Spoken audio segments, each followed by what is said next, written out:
세상의 문제, 우리 지역의 과제, 더 깊숙이 탐구하는 이것 저것 문제 연구소.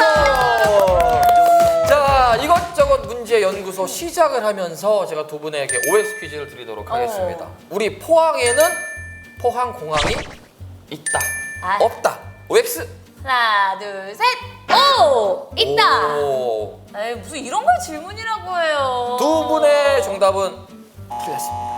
무슨 소리예요? 포항공항 있잖아. 포항에는 포항 공항이 없습니다. 그러니까 정확히 말하자면 포항 공항이라는 이름이 없어졌어요. 아니 그러니까 포항공항은 있는데 포항공항의 이름이 없어졌다는 거죠? 그렇죠. 정확히 말씀드리자면 7월 14일부로 명칭이 정식 발효가 됐어요. 포항 경주공항으로 정식으로 바뀌었습니다. 네, 1970년에 개항했지요. 한때에는 연간 100만 명이 넘을 정도로 호황을 누리기도 했대요. 근데 이제 아무래도 많은 시간들이 지나면서 포항공항에 대해서 많은 분들이 좀 사용함이 많이 줄어들기를 했죠. 그래서 조금 이제 내수도 진작하고 잘 살려보자라는 취지로 바뀐 것 같은데 두 분은 어땠는지 궁금해요. 혹시 포항 경주공항 이용해 본 적이 있습니까? 네, 저는 포항 경주공항으로 바뀌기 전에 포항공항을 이용을 해봤는데요. 네. 되게 쾌적하고 정말 좋더라고요. 그래서 앞으로 이제 더 많은 사람들이 와서 활성화됐으면 좋겠다라는 바람밖에 없습니다. 상혜연 위원은요?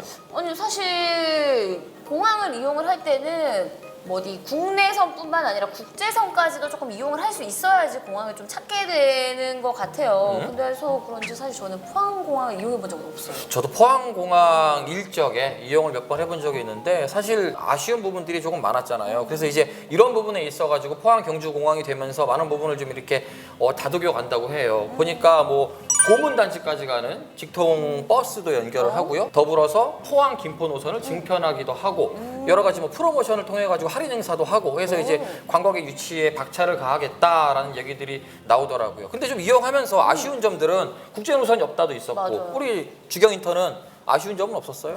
사실 뭐 서울이랑 왔다 갔다 할 때가 많은데요.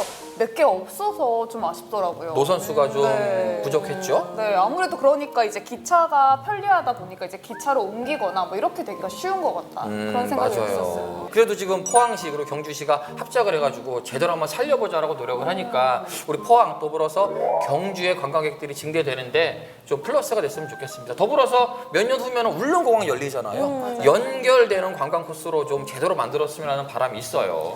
그러니까요. 이 기회에 많은 분들이 또 포항과 경주를 찾아줄 수 있었으면 좋겠다라는 그런 기대를 해봅니다. 자, 포항공항이 포항 경주공항으로 바뀌었다는 거 여러분들 기억하시면 될 것 같고요. 이것저것 문제연구소 본격적으로 시작하겠습니다.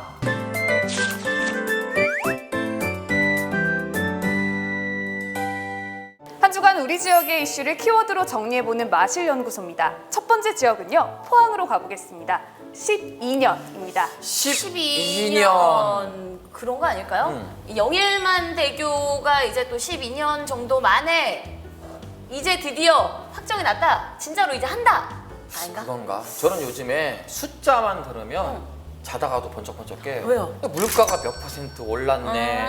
대출금리가 6%를 넘었네. 그러니까. 이러니까 숫자만 들으면 부정적인 소식일까봐 겁이 이렇게 나거든요. 설마 뭐 그런 류의 이야기는 아니었으면 좋겠습니다. 네, 첫 번째 소식인 만큼 반가운 소식입니다. 오, 다행이네요. 다행이다. 제 60회 경북도민 체육대회가 12년 만에 포항에서 개최되면서 지역 상인들이 반가운 웃음을 짓었다는 반가운 소식입니다. 그래요. 야, 3년 만에 열렸어요. 코로나 여파 때문에. 네. 그래서 이번에 뭐 종합 우승을 보니까 시부에서는 포항시가 종합 우승을 했고 그리고 이제 칠곡군이 군부에서는 우승을 했다고 하는데 지금 끝나고 나서 여러 뉴스들이 좀 쏟아지고 있더라고요. 요즘 뭐 그 경제 효과에 대한 얘기가 많잖아요. 그냥 경제체전이었다, 관광체전이었다 이런 긍정적인 뉴스들이 있던데 이런 반가운 소식인가 봐요. 네, 맞습니다. 경북도민 체육대회는요, 23개 시군에서 선수들이 10,000여 명 정도가 모였다고 하는데요. 어림잡아도 3만 명 정도가 포항에 모였다고 합니다.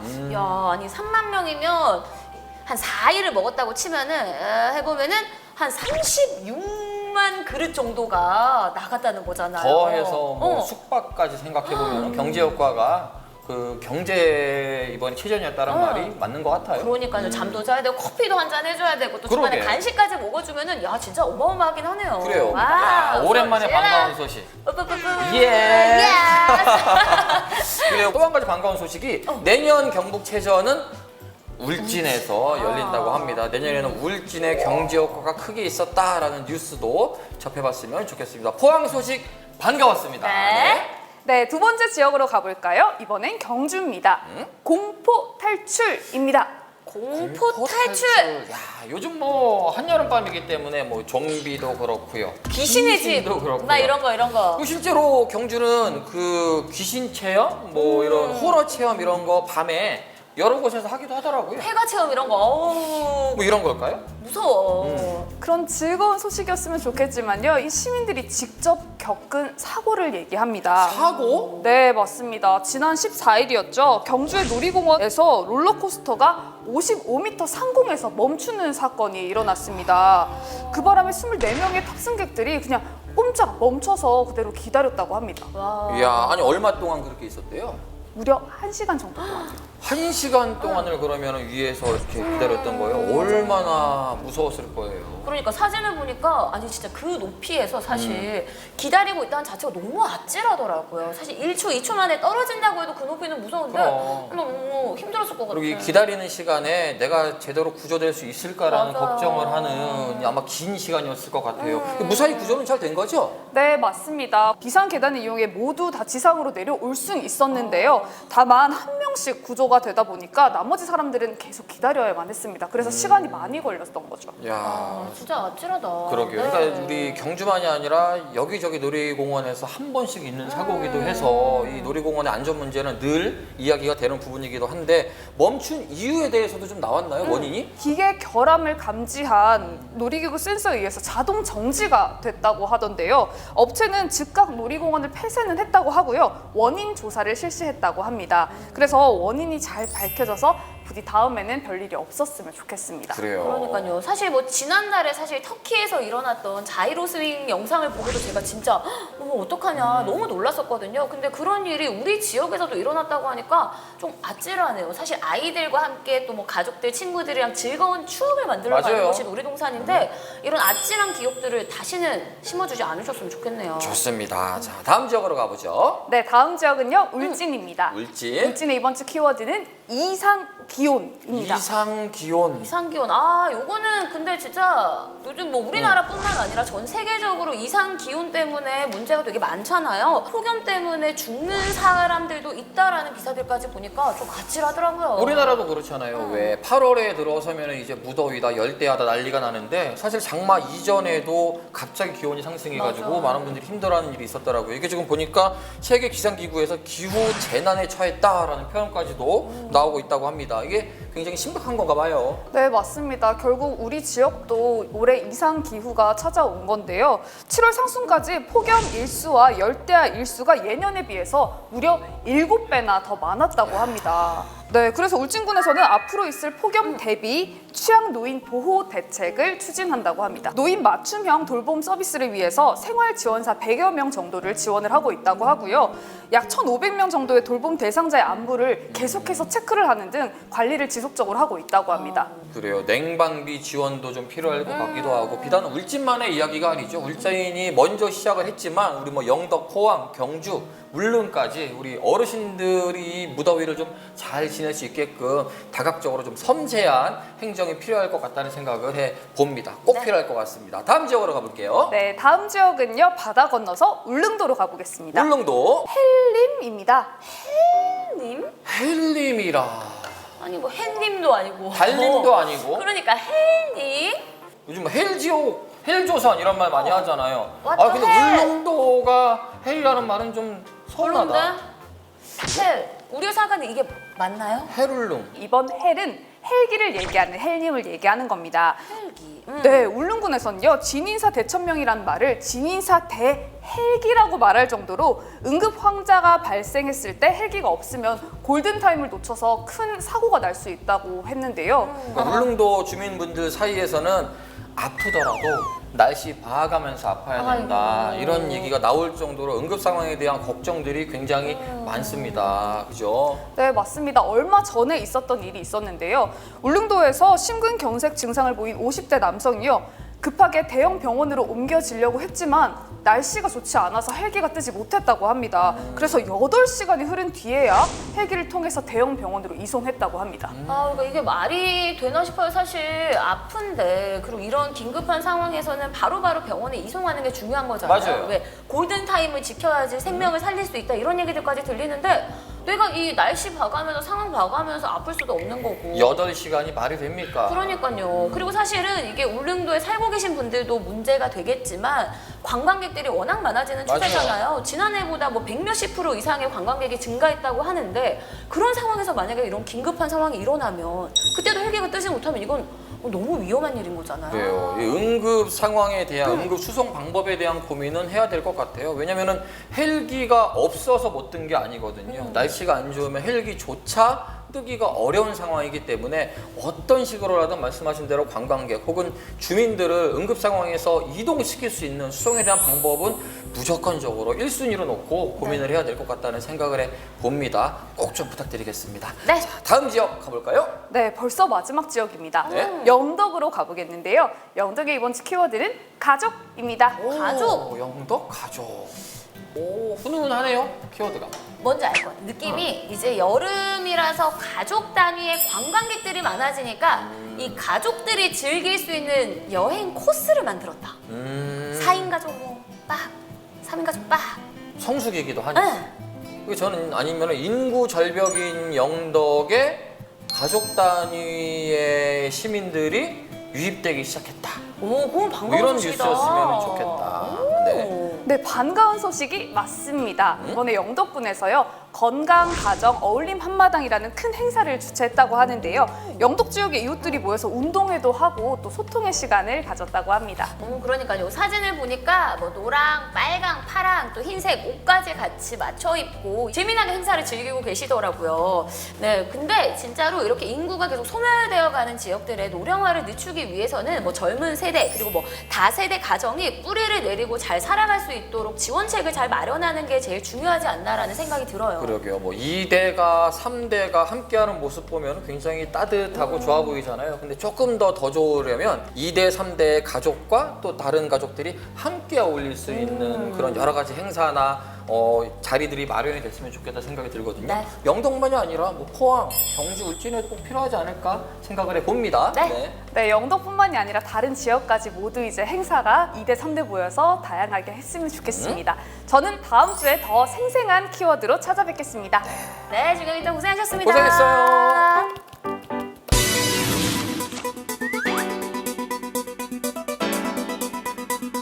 자, 얼마 전 미국에서는요 50년 만에 낙태법이 폐지된다고 해서 논란이 되고 있는데요. 태아의 생존권이냐 혹은 여성의 자유의사권이냐 논란이 불거지고 있습니다. 맞습니다. 사실 저도 만약에 갑자기 예기치 않게 임신을 하게 되면 어떻게 해야 되지?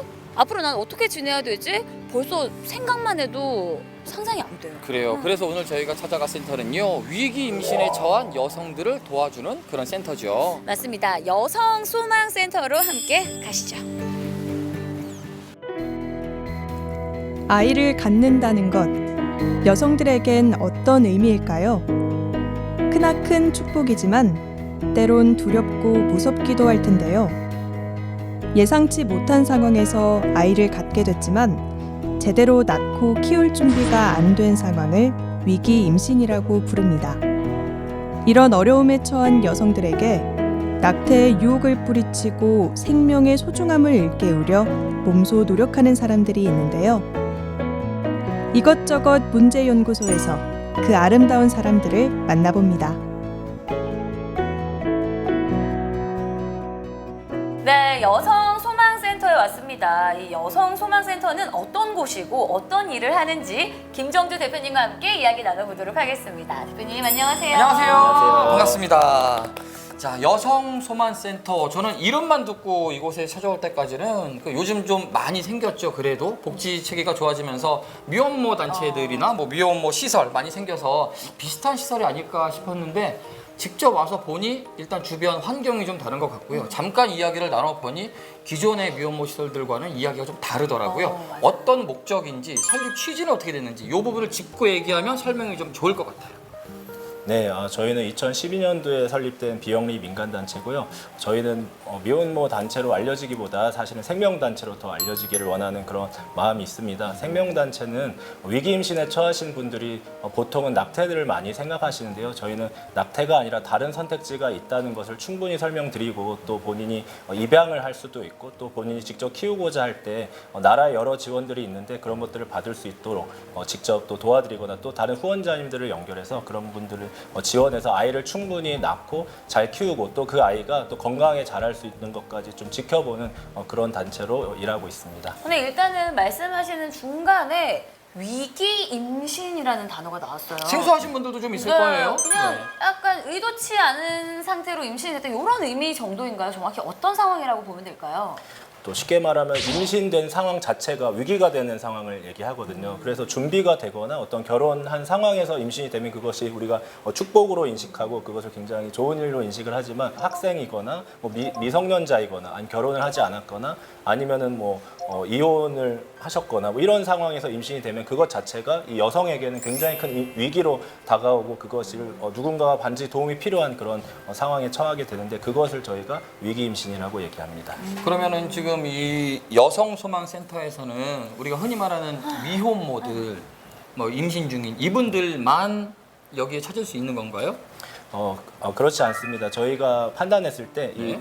임신이 되었는데 이 임신을 지속하거나 또 좀 지원받기 어려운 상황에 처해 있다라고 판단이 되면 저희가 혼인 기록이 있던지 그런 것과 상관없이 또 외국인도 있습니다. 그래서 국적에도 상관없이 가리지 않고 그렇게 도울 수 있도록 노력하고 있습니다. 그러니까 약간 조금만 더 정확하게 어떤 부분들을 더 세심하게 보시는 건지 이야기를 들어보면 좋을 것 같거든요.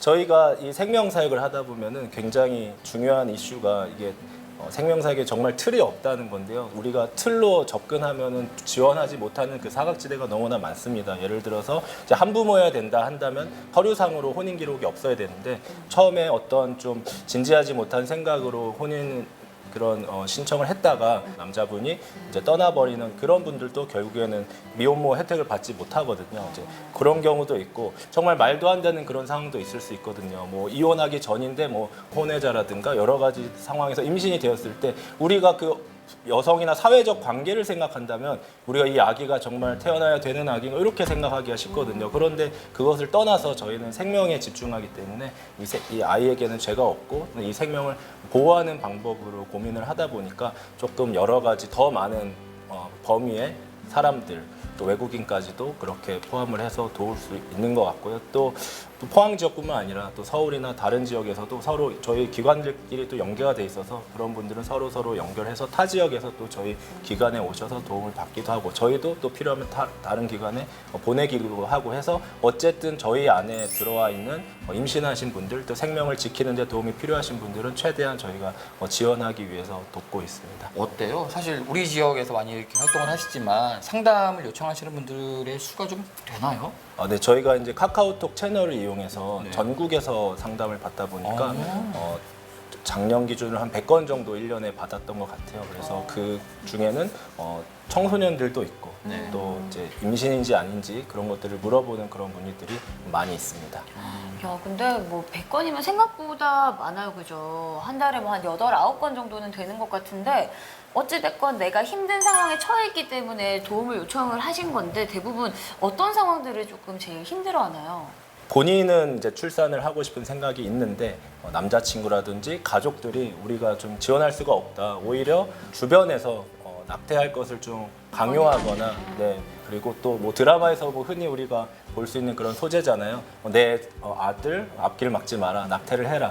그렇게 주위의 압박 때문에 그렇게 어려움을 겪고 있는 분들이 생각보다 많고 결국에는 그 마음을 지지해주지 않으면 결국에 그분은 이 여러 압박에 의해서 본인도 딱히 대책이 없기 때문에 낙태를 할 수밖에 없는 그런 스토리들이 그런 이야기들이 많이 있어서 저희가 다는 아니지만 이 중에 몇몇 분들 저희를 만나서 저희가 여러 가지 대안을 제시해주면 출산으로 이어지는 경우들이 있습니다.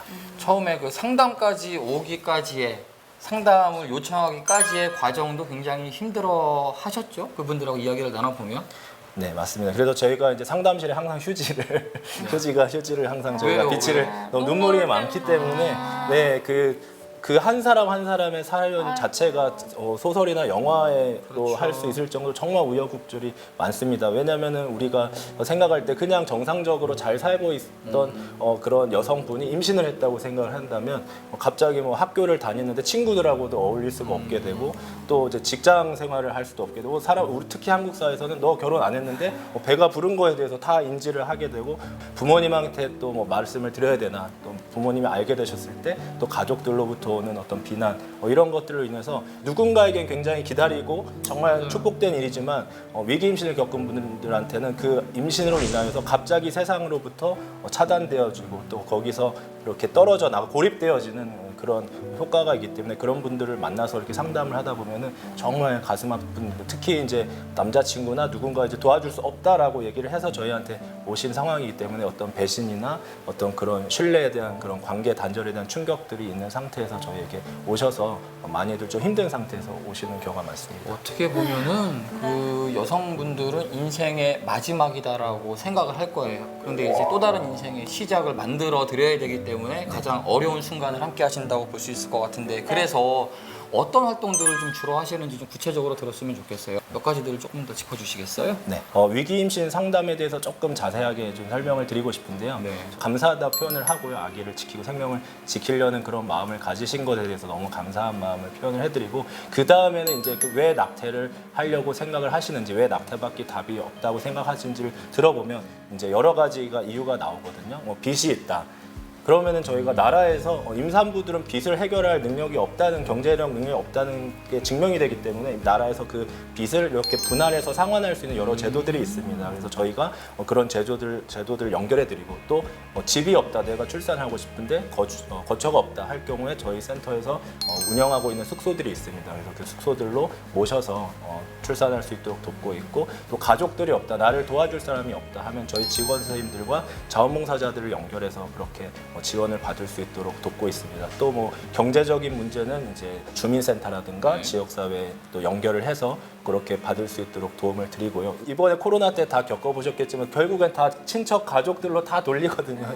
그런데 이제 우리 센터 엄마들은 그런 친척자들이 거의 없기 때문에 저희가 이제 그 역할을 할 수밖에 없어서 때로는 여기 이제 아이들 용품들도 많이 있고 한데 또 여기서 뭐 이제 시간을 보내시기도 하고 그래서 그런 육아 공백도 저희가 메워드리기도 하고 그런 역할들을 하고 있습니다. 그러니까 그 생활 전반에 조금 더 섬세해진다. 이 부분에 대한 이야기는 조금 더 예를 들자면 어떤 것들이 더 있어요? 정말 우리가 생각해 사소한 일들에 굉장히 많이 부딪힙니다. 예를 들어서 문이 잠겼다. 집에 문이 잠겼는데 이제 여자다 보니 힘이 없고 하다 보니까 그런 것들 해결 못한다. 그럴 때 또 저희한테 연락하면 저희가 뭐 문을 열어드리면 문고리가 고장났거나 뭐 전등이 고장났거나 뭐 이런 것들 아마 하수구가 막혔거나 저희 코로나 검사 때 네네. 이제 자녀들 데리고 가잖아요. 아이들이 코로나 이거 이렇게 코에 넣는 거를 힘들어하죠. 힘들어해서 막 반항을 하고 이렇게 하면 엄마들이 힘이 약해서 이게 제압이 안 돼서 이게 뒤에서 사람들은 막 기다리고 있고 애기들은 막 이렇게 안 하려고 하고 하니까 제가 옆에 있어가지고 제가 이제 힘으로 이제 아기 이렇게 꼭 눌러가지고 이렇게 검사를 진행한 적이 있었는데 이런 식으로 우리가 생각하는 것보다 더 사소한 부분에서 더 많은 영역에서 특히 가정에는 이제 아빠의 역할, 남자의 좀 역할이 좀 필요하고 또 가족의 역할이 굉장히 필요한데 그 부분이 이제 비어있기 때문에 좀 요랬던 기억들이 납니다. 지금 센터가 하는 일들을 쭉 얘기해 주시는데 그냥 도움을 받는 센터 느낌이 아니라 되게 가족처럼 옆에 있어준다라는 생각이 좀 들었어요. 그래서 사실. 이 이야기를 듣고 용기 낼 수 있는 분들이 생겼으면 그러니까 좋겠다는 생각이 들어요. 아마도 이 소망센터를 겪고 또 소망센터에서 함께하고 지나쳤던 분들 중에서 좀 좋은 사례가 될 만한 일들, 뭐 기억에 남을 만한 일들을 좀 말씀해 주시면 이 전화를 걸 수 있는 힘이 되지 않을까 싶거든요. 어떤 일들이 좀 있었어요? 네, 기억에 남는 것은 그 한 분이 이제 계셨는데요. 그래서 처음에 이분이 도저히 출산을 해도 내가 도저히 키울 수가 없겠다 생각을 하셔가지고 저희가 그러면은 입양이라는 방법이 있으니까 우리가 그럼 입양을 보내는 걸로 진행을 하기로 그렇게 안심이 되어서 그분이 이제 그렇게 출산을 하셨어요. 그래서 네. 입양 숙려 기간이 있어서 그 기간 동안은 본인이 아기를 보셔야 되는데 그 아기를 보시는 동안 너무 이 아기에 대한 마음이 커지셔서 그 생각이 좀 바뀌셨더라고요. 그래서 이분이 아기를 키우시기로 하고 그래서 저희가 그걸 또 도와드렸더니 지금은 저희 숙소를 센터를 이제 나가서 자립을 하셔서 또 다른 뭐 미혼모 또 기관에 들어가셨긴 했지만 거기서 자녀를 잘 키우면서 생활을 하시는 걸 제가 기억에 났는데 특히 제가 이제 여기서 일하는 다음 처음 만난 분이라서 더 기억에 남는데요. 그래서 저도 그때 저도 이제 깨닫게 됐죠. 아 이게 돕는다면 도울 사람이 없어서 이분들이 용기를 못 내는 것이지 이렇게 도움의 손길이 있다면 이분들이 충분히 출산하실 수가 있구나 또 충분히 아이를 낳아서 키울 수가 있구나 그래서 저희가 뭐 요즘에 유행처럼 많이들 하잖아요 뭐 한 아이를 키우려면 온 마을이 필요하다라는 말씀들은 되게 많이 하시고 다 잘 아시는데 맞아요. 막상 그 역할은 좀 쉽지가 않은 것 같아요 물론 네. 이제 뭐 이렇게 잘 모르는 분을 갑자기 이렇게 돕기도 이제 어렵고 하기도 한데 저희가 이제 그런 역할을 정말 해보니까 실제로 아이를 또 키울 수 있는 일들이 일어나고 있어서 저희도 더 많은 분들이 힘내시기를 그렇게 바라면서 일하고 있습니다. 말씀하실 때 좀 느끼는데 참 좋은 삼촌 느낌이 들어요. 인자한 삼촌. 네, 그래서 이제 누구도 말씀하시기 편할 것 같고 아이들하고도 잘 놀아줄 것 같고 그러면서 참 편한 삼촌이다 같은 인상을 천적 받게 되네요. 네. 아니 그래서 얼마 전에 또 반가운 소식이 있더라고요. 우리 소망센터에서 58번째 아기가 또 탄생했다고. 네 맞습니다. 사실 조금 특별한 케이스긴 한데 보통은 저희 센터에 오셔서 출산을 하시는 걸 저희가 직접 도와드리는데 이 케이스는 부산에 계시는 분인데 그분이 여러 가지 상황상 저희 센터에 오실 상황이 안 되셨어요. 그래서 네. 저희가 고민을 했는데 안 되시는 분을 억지로 저희 센터로 오시게 하는 게 별로 아이나 그 산모에게 별로 좋지 않을 것 같아서 이번에는 저희가 조금 반대로 부산 지역에 그 해당 지역에 좀 믿을 만한 분들을 좀 찾아서 그런 단체를 통해서 저희가 재정적으로 그분이 이제 병원비 때문에 병원을 가기를 이제 주저하시다 보니까 출산이 가까운데 병원을 안 가시면 잘못하면 가정 출산이 될 수 있거든요. 가정 출산이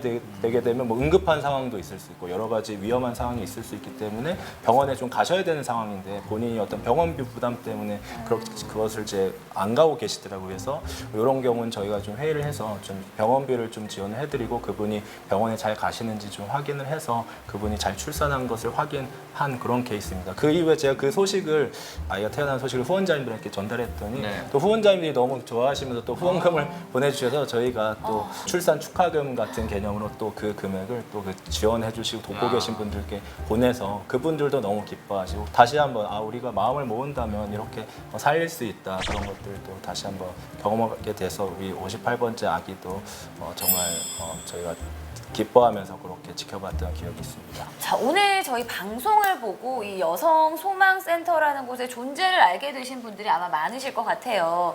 나도 혹시나 도울 수 있는 부분이 있으면 좀 돕고 싶다. 좀 나눌 수 있는 걸 나누고 싶다 하시는 분들은 혹시 센터를 위해서 어떤 걸 하면 될까요? 자원봉사 저희가 좀 많이 필요하긴 한데 좀 어려운 부분이 미혼모 분들을 직접 돕는 게 좀 많이 어려움이 커요. 이제 엄마들도 이제 좀 낯도 가리는 것도 있고 그래서 분유나 기저귀 같은 거는 얼마든지 후원해 주시면 항상 늘 도움이 되는 것 같아요. 저희가 많이 가지고 있으면 또 많이 가지고 있는 대로 또 다른 분들에게 또 도울 수 있기 때문에 저희가 또 100% 후원으로 이루어지는 비영리 단체이기 때문에 또 후원으로 섬겨주시면 정말 큰 도움이 됩니다.